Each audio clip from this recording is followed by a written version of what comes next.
All right, guys. Hi. So sorry that I'm not here with you today, but our goal for today is just to kind of intro into the second derivative test.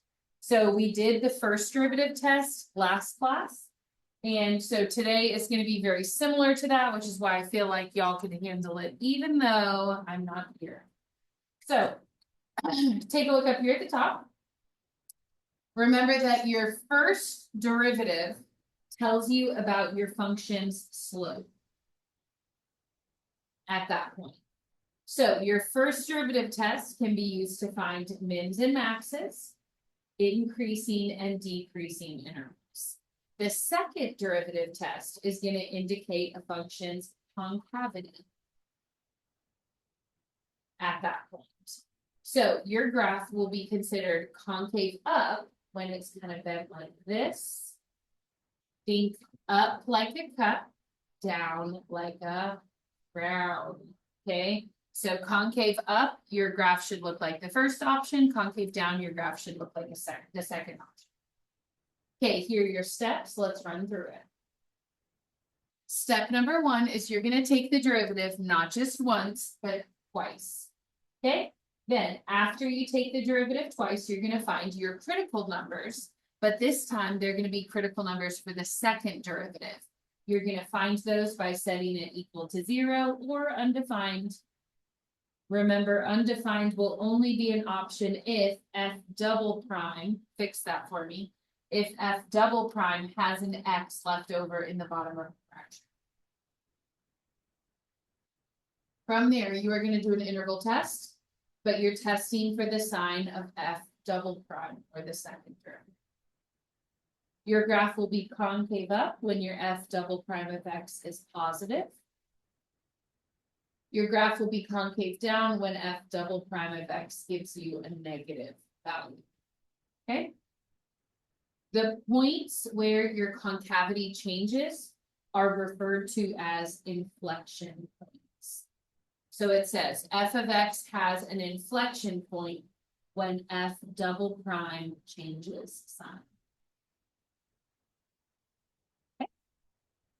So let's run through some quick examples just to kind of give you an idea on this, and then you'll have some time to do your own. So it says, consider the function. We have a nice, easy polynomial there. We want to know when our graph is concave up and concave down. Remember that concavity tells me that I need the second derivative. So f prime of x equals 3 times 2 is going to be 6x squared. That's going to be a 6x. And then my 36 is going to drop to a 0 because it's a constant. Okay, then we're going to take the derivative one more time. So 2 times 6 is a 12x. And then my plus 6 is just going to stay like that. Remember, my x was technically to the 1. So 1 times 6 is 6. Then the x drops off to the 0. From there, I'm going to take that and set it equal to 0. And out of my 12x plus 6, remember, your goal is to factor this to find your critical numbers. So I see that 12 and 6 can both divide by 6. So my 12x is now going to be a 2x. My plus 6 is now just going to be a 1. From there, my critical numbers. If I had an x on the outside, I would include 0 as a solution. But if it's just a 6 out here, that does not give you an extra critical number. Okay, then from my 2x plus 1, my x is going to equal -1 over 2. Okay, if you do not understand where that came from, pretend that you took this factor and you set it equal to 0. Well, then think about what would you do to solve that? You would have to minus the 1 across and then divide by 2. So my critical number is -1/2. Put it on a number line. Okay, then I'm going to test the signs of f double prime to tell me what f is doing. So I want to pick a number bigger than -1/2. Let's say that I pick 0 as a test point. Okay, 0 as a test point. Well, then I'd have 2 times 0 is 0, plus 1 is positive. My 6 is also positive. Multiply two positives, get a big positive. Number smaller than -0.5, let's say I pick -2. Keep in mind, I can pick whatever I want as long as it's on that side of my critical number, which is -0.5. So if I'm doing -2, 2 times -2 is -4. If I add 1 to that, it's going to come out negative. My 6 is positive. And if I multiply a plus and a minus, it's going to come out negative. So what that tells me is that on this first subinterval, because my f double prime is negative, my original function f is going to be bent concave down. Okay, versus on this subinterval, I know my graph is going to be bent concave up. Okay, so let's write that out. F is concave up on -0.5 to infinity, and f is concave down on -infinity to negative. Okay, second part of this question says to identify x values of inflection points. Remember that an inflection point is basically just where that f double prime sign change happens. Okay, or where there's a change in concavity. So my POI would have happened right here at -1. Okay, because it's where that sign change basically happens. Okay? All right, go ahead and turn the page, please. Let's do number 2. Number 2 says we have our equation x to the 5 minus 3x to the 4. It asks us to find all relative extrema. Relative extrema is referring to mins and maxes. And mins and maxes means first derivative test. Then in part B, it's asking about inflection points. That's going to be second derivative test. So let's go ahead and take our derivatives, then get into the line tests. So for f prime, this is my original equation. My 5 is going to come down to the front, x to the 4 minus 4 times 3 is going to become a 12x3. And then while I'm at it, before I even do the sign chart, I'm going to take the second derivative. So let's just skip on over here. F double prime is going to be if I took the derivative of this one more time. So 4 times 5 is going to be 20x3. This is going to be a 36x squared. And then I'll work both of my derivative tests. So set it equal to 0. And I noticed that out of both of those terms, I can pull out an x3. So that's going to leave me, my 5x4 is going to leave me with a 5x. Okay, I took 3 of them out, but I'll have a 5x left over, and then I'll have a minus 12 from there. My critical numbers. If I have an x on the outside, that gives me 0. Remember, anytime x is outside, okay, you want 0 for a critical number. Okay, then for my 5x minus 12, remember, if I were to set that equal to 0, my 12 would turn positive, then I would divide by. Okay, from there, set up your number line. Should have written a little smaller, but it's too big. 0's here, 12/5 is here. And then remember, we're testing f prime to tell us what f is doing. So let's pick a number bigger than 12/5. Let's say that I pick 13/5.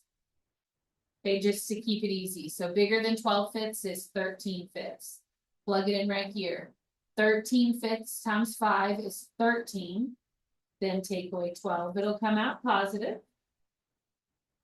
13/5 cubed would also be positive, which means overall that's a big positive interval, and my f has a positive or uphill slope. Between 0 and 12/5, I'll pick 11/5. 11/5 times 5 is 11. Take away 12 would give me a negative. Then if I do 11/5 to the third power, that's positive. And a plus times a minus comes out negative. When f prime is negative, I know regular f is decreasing, or it has a downhill slope. Less than 0, let's say I pick -1. -1 times 5 is -5. Minus 12 more, that's going to come out negative. But then if I do -1 cubed, that's -1 times -1 times -1, that's also going to be negative. And whenever I multiply two negatives, I'm going to get a big positive. If f prime is big positive, that means regular f is increasing. So I can see that I have a max at 0. Remember, these are called relative max at x equals 0 and a relative min at x equals 12/5. Okay. All of that technically is part A. All right, let's go on to part B. So we've already taken our second derivative. We're setting it equal to 0. So 3 times 20 would be a 60x squared. 2 times 36 would be a 72x. And then we're setting that equal to 0. So we're looking for a factor, and I see that I can pull a 12 out of there.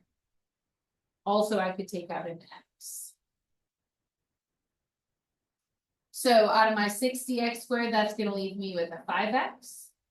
-12x divided by, or you know what I mean, -72x divided by 12 is going to be a -6.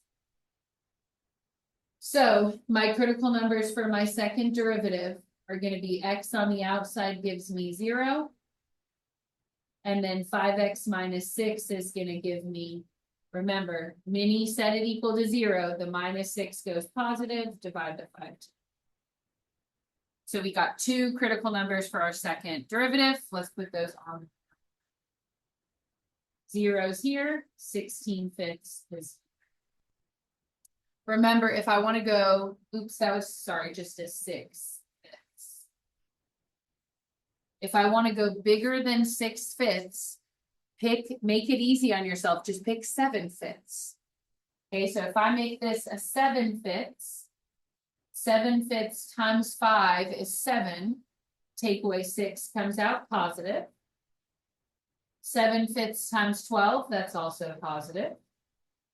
Which means overall, that's a big positive, and my graph would be concave up. Okay, remember that because this is the second derivative, it tells me f's concavity.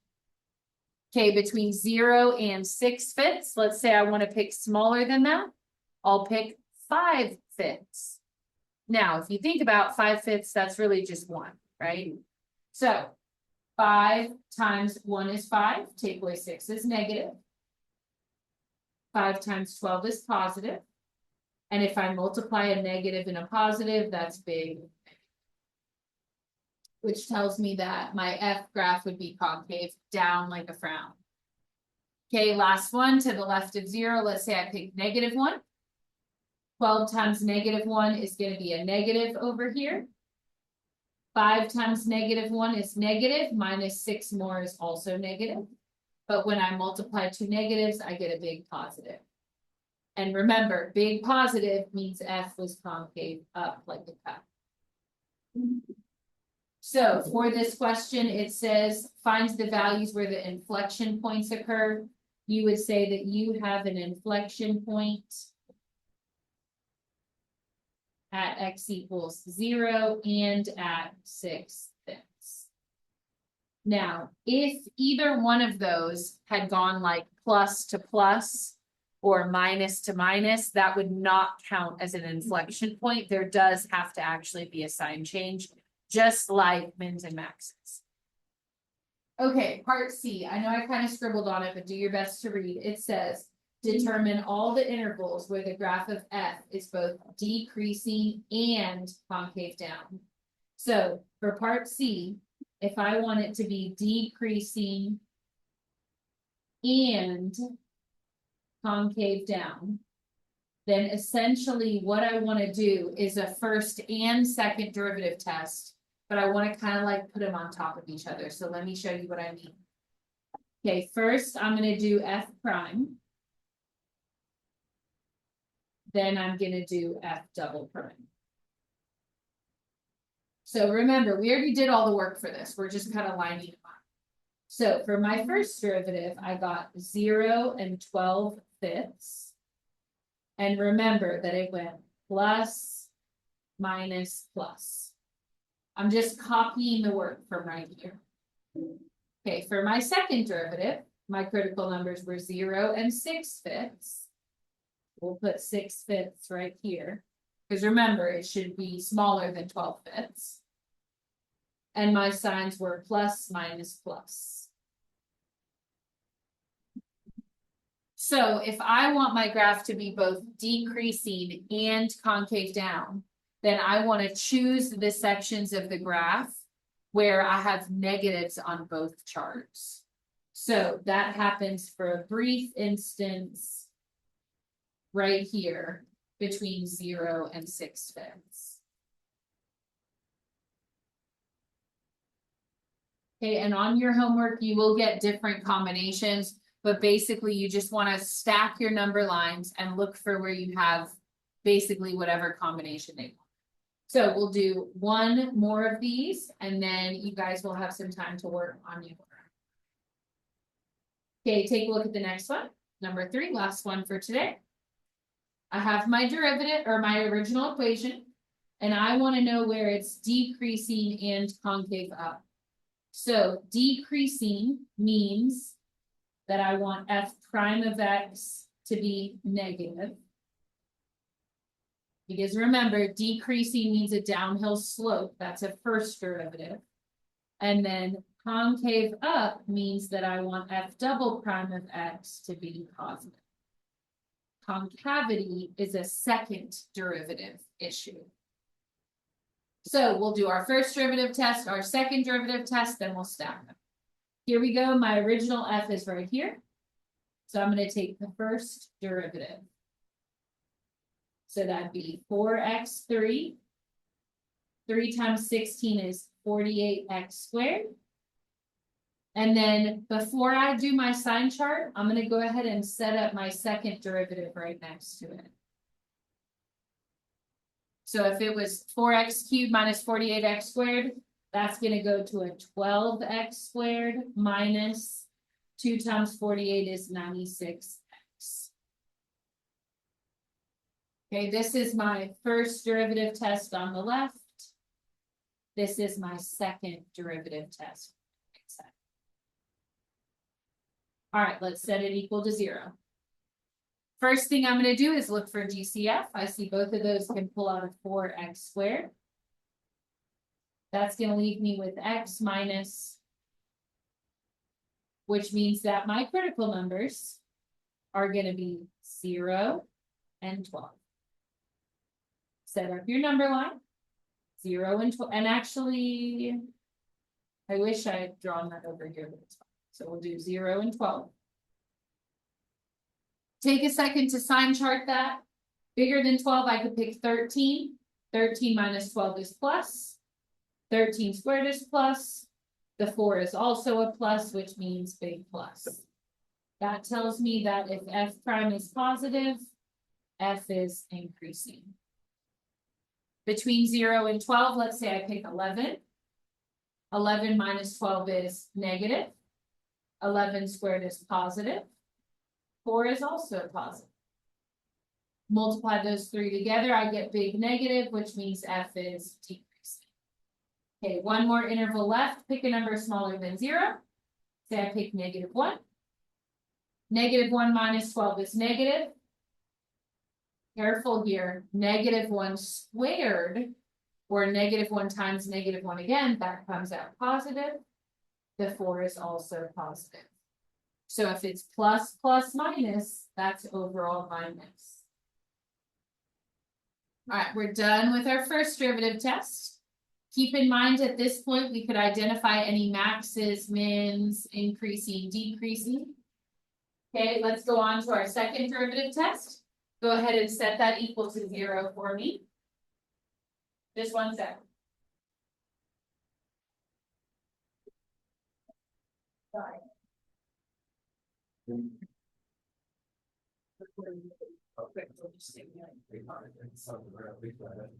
Okay. All right, so for my second derivative, we're setting it equal to 0. We can take a 12x out of both of these. So for my 12x squared, it's just going to be an x. From this second term, it's going to be a -8. Then from there, I'm going to identify my critical numbers.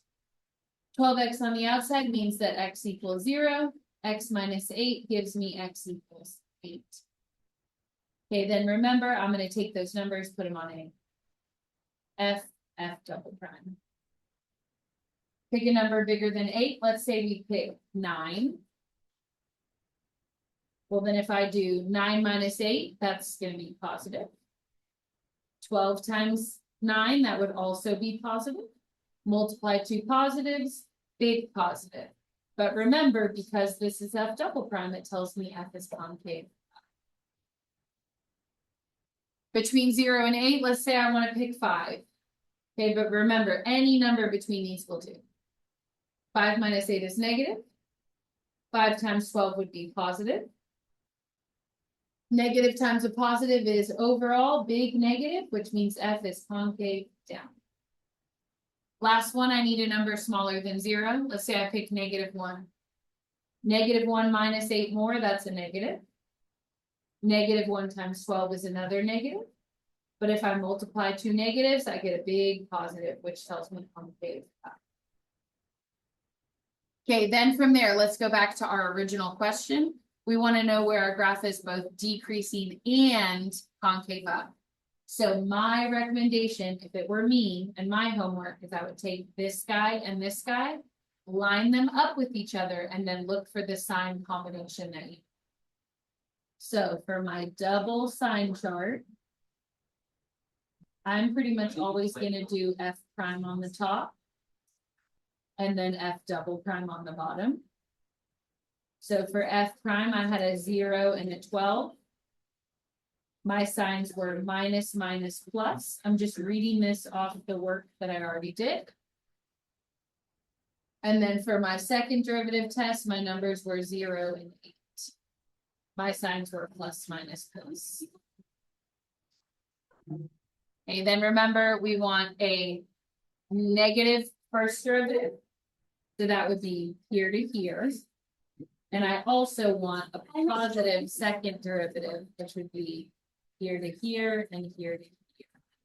And then remember, we're looking for where those overlap. So I would want it 0 to negative 3, and then from 8 to 12. Okay. All right, go ahead and get started on your homework, and I'll see you guys after Thanksgiving. Have a great day. Inside. I gotta go. You're gonna call me. Okay. Yeah.